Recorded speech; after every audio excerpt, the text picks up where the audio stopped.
Makasitraka nareo nahandro kely tiako rehefa mena koa sy tsy androany dia tsy maintsy nataoko na tongavana tetika satria rehefa tamin'ny tomasina izao marina nankalaza ny andro rasim-pirenena ho an'ny vehivavy iny tany mahajanga nanatrika ny andro rasim-pirenena ho an'ny vehivavy iny dia nisindry kely tany mahafinaritra be ny fety fa saingy misy intoxication alimentaire be maromaro ihany mbola olona nidokotany sy narary vokatry zay tena kokoa anisany fa nisoran'Andriamanitra dia sika nasoa tsara tsy maintsy tokana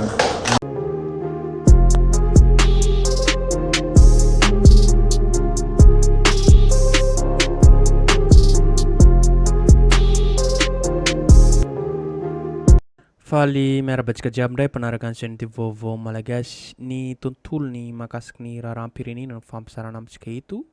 hitantsika zao amin'ny alalan'ny sary zao eo ihany koa ny vidéo fanokefitra nataon'ny filoham-pirenena Andry Rajoelina teo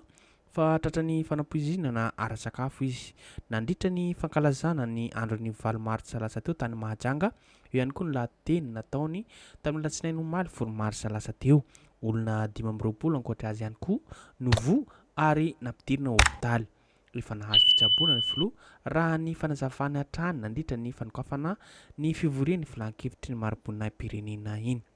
samy maneho hevitra manko ny olo-pirenena rehetrarehetra eo ny mpanao gazety mpanao radio sy ny sisa tsy voatanisa amin'ny resaka tambazotra serasera nyity tranga ity eo ihany koa ny fanirisoherinaivo hoe voan'ny intoxication alimentaire Rajoelina mivady teny kely ho an'ny zareo izay noho izany arak'izany dia maro ny olona nanao réaction amin'ity tranga ity eo ny home eo ny nanao commentaire raha jerena home dia maro olona home amin'ny tranga ataontsika hoe tsika eto dia tsy maniry loza ho an'izaniza na ny filoha Andry Rajoelina zay na sanatriany vava sanadiny lela zany fa mitantara maneho amintsika rehetrarehetra amin'ny réaction n'olona zany noho izany dia tokony hametra-panontaniana ho antsika rehetrarehetra fa efa tsy tian'olona tsony filoha Andry Rajoelina satria maro olona home aminao amin'ny tranga zava-doza hahazo anao zay eo ihany koa ny ireo olona manao commentaire izay hitsan-dany nefa ireo pomba ny filoha Andry Rajoelina nampisolelaka na zany dia miteny hoe mpanosavy ianareo fa indrindra no mafisiny zareo fa nirisoa herinaivo izay nefa raha jerena dia maro le olona mitsikera an'ity filoham-pirenena Andry Rajoelina ity jeritsika zao hoe tokony tonga de lasa le saika avitra i Madagasikara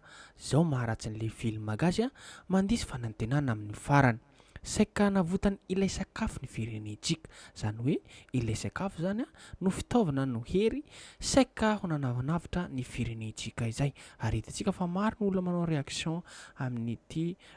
commentaire ity hitsan-daniny koa zany efa misy olona tena miteny hoe de varina atondray dôly itsika mianakavy dia adinindray ny insécurité partout Madagasikara zay ilay voiture présidentielle à hors budget ilay cocaïne efa ankalazainy RFI ny famonoana olona etseroa eo ihany koa ny misy hoe cible vaovao indray zany Mahajanga nanao tandrametraka amin'ny resaka sakafo sy ny cocktail nandritra ny cérémonie tao izay mampametra-panontaniana manko ity tranga ity tena marina tokoa ve sa cinéma ndraindray manko ny filoham-pirenena Andry Rajoelina be cinéma amin'izay hadinidino amin'ilay zavatra nitenentsika insécurité partout izay hitantsika amin'izany fa tokony mandini-tena ny filoha Andry Rajoelina sy ireo pomba azy ireo efa maro olona tsy tianareo tokony mametra-pialana ianareo amin'izao fotoana izay ihany koa dia nivoaka tao anatin'ny fanginana manko ny solombavam-bahoaka hanitra Ramanatsoa zay mahakasiky ny raharam-pirenena tsy voatery hozy izy raha ohatra ka hoe mitsikera amin'ny fitondram-pandrakana zay dia tsy tia fampandrosoana no mafisiny manko zay tao amin'ny info culture média 2.0 tsy voatery hozy izy ho ratsy avokoa rehetra ny mpanohitra fa vonona hitondra fampandrosoana eto amin'ny firenena matoa miteny miaina ao anatin'ny olana goavana isika ankehitriny tsy misotro rano tsy misy jiro tsy mandre fahalemana ka izany ny adina hoy ny solombavam-bahoaka hanitra zafa-manatro zay ihany koa no antony itenenina raha miteny mitondra tsikera ny mpanohitra tsy tokony hampainganina hoe tsy tia fampandrosoana fa isan'ireo mandray anjara amin'izay tandrefy azy aza mifanambanimbany isika sy mifanalikalika fa samy malagasy ary nateraka ny ray aman-dreny hoy ihany ity solombavam-bahoaka ity tsy sakana amin'ny fandraisana andraikitra eto amin'ny firenena anefa ireo ataontsika hoe fanenjehana atao amin'ny mpanohitra izay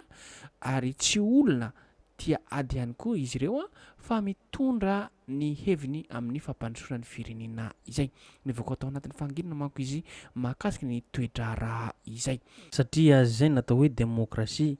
rehefa hita tsy mandeha amloana ny fitondram-pandrakana fitantanany firenena tsy maintsy mila miteny na avy amin'ny mpanohitra zany na olo-pirenena rehetrarehetra mba hahafantarana hoe mahafaka miteny tsika rehetrarehetra izay ka jeretsika hoe tao anatin'ny info culture média 2.0 FM 104.8 hoe ahoana marina moa ny demokrasia eto amin'ny firenentsika ary laharina misy antsika zay anisan'ny fahadimy sy fahafolo no naotina azy Madagasikara ary laharina fahatelo amby valopolo eto Afrika eo amin'ny sokajy fitondrana hybride no misy any Madagasikara izay manambatra ny demokrasia amin'ny fifitianana sy fironana tsy refesy mandidy hoy ny économiste intelligence unity izay misy isan-taona ny fanadihadiana tanterahina ny gazety anabakabaka ity mba hijerena ny fivoarana sy fanajana ny demokrasia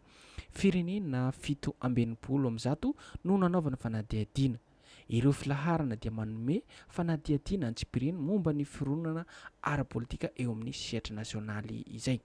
Norvège no firenena demokrasia indrindra izay manana isa 7,valopolo isa sur 10 ary araky ny fanadihadiana nataon'ny économiste intelligence unity io tsy misy nadia iray amin'ireo hita ao amin'ny top 10 no firenena demokrasia toa ny États-Unis, Royaume-Uni, Frantsa, Allemagne, Australia, Italia, Espagne tsapa ihany koa fa maro an'ireo firenena afrikanina no tsy manaja ny demokrasia izay misy endrika isehoany ireo fanajana izany